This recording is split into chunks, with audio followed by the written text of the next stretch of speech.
The intermittent warfare between the Black Panthers and police erupted today in Los Angeles. There, a group of them, 3 women and 8 men, barricaded themselves in their headquarters and fought police with automatic weapons and hand grenades for 5 hours before surrendering. 3 policemen were wounded. The fight in Los Angeles came only 4 days after the shootout in Chicago, in which 2 Black Panthers were killed by police.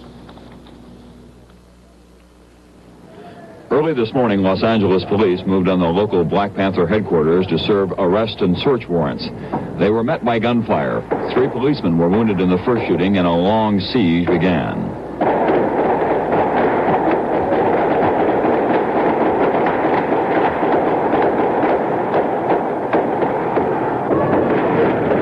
Everyone was ordered out of the area, and the battle went on sporadically for 5 hours.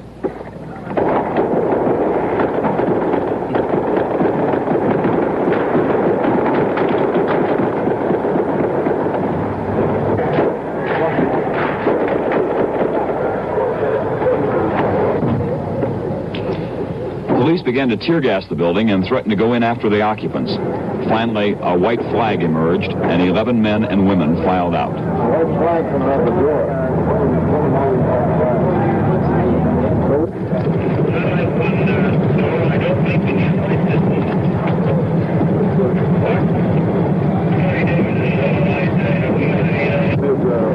3 of the occupants were wounded, apparently by police gunfire. The white line right here. Put down behind the white line. The others were photographed for the record on the spot and taken to jail.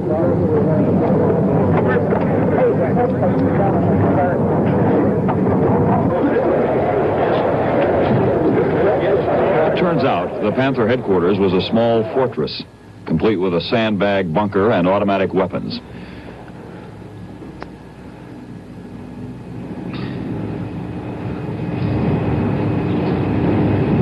There were some escape hatches, but they weren't used today. Police said they've known for some time that the Panthers were storing illegal weapons, and they also expected the Panthers to use them. So 300 officers were assigned to this morning's raid.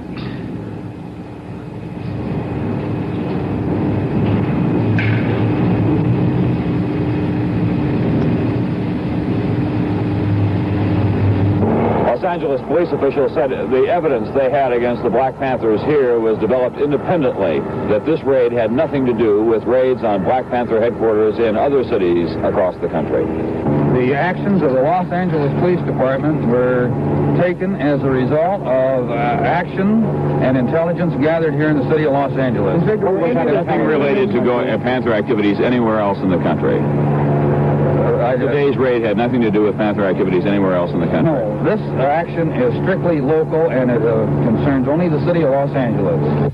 But last week, Panther attorney Charles Gary said it's all part of organized harassment. I'm satisfied that the United States government and the state authorities and state agencies are out to systematically commit genocide on the Black Panther Party.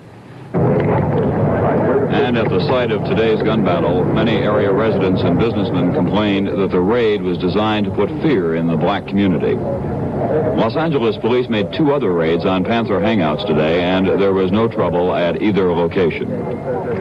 Tom Brokaw, NBC News, Los Angeles. Crowds have lined up daily outside the Chicago apartment of Fred Hampton, slain last week along with another Panther leader in what police described as a shootout. Various black and white civic groups and the American Civil Liberties Union all have called for independent investigations.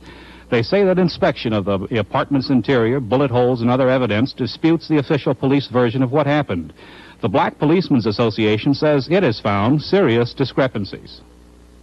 You men are members of the Chicago Police Department, and in your investigation you use the professional police methods to obtain this information? Yes, we did. That's why we were asked in to assist the lawyers in their investigation, because we did have police expertise. And it's just unbelievable, the things that we observed, the things that we found. It's just a preponderance of evidence. As an individual, are you convinced that the official version is a lie, that it is a case of murder? Personally, I am.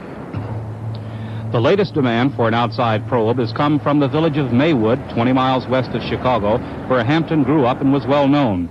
The predominantly white trustee board took the action last night, criticizing county and city police officials and asking for intervention by the Illinois Attorney General.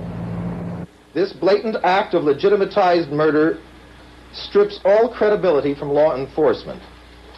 In the context of other acts against militant blacks in recent months, it suggests an official policy of systematic repression. The pious statements of State's Attorney Hanrahan concerning the brave response of the police against the vicious Panther attack, and his allusion to the grace of God concerning the sparing of the policemen, only makes the situation more macabre and terrifying. By late today, thousands of people had walked through the West Side Funeral Home, where Hampton's body will remain until late tomorrow. Hundreds of others waited patiently to get in. By nightfall, there had been no official response to the demands for independent investigations of the incident. Bill Matney, NBC News, Chicago.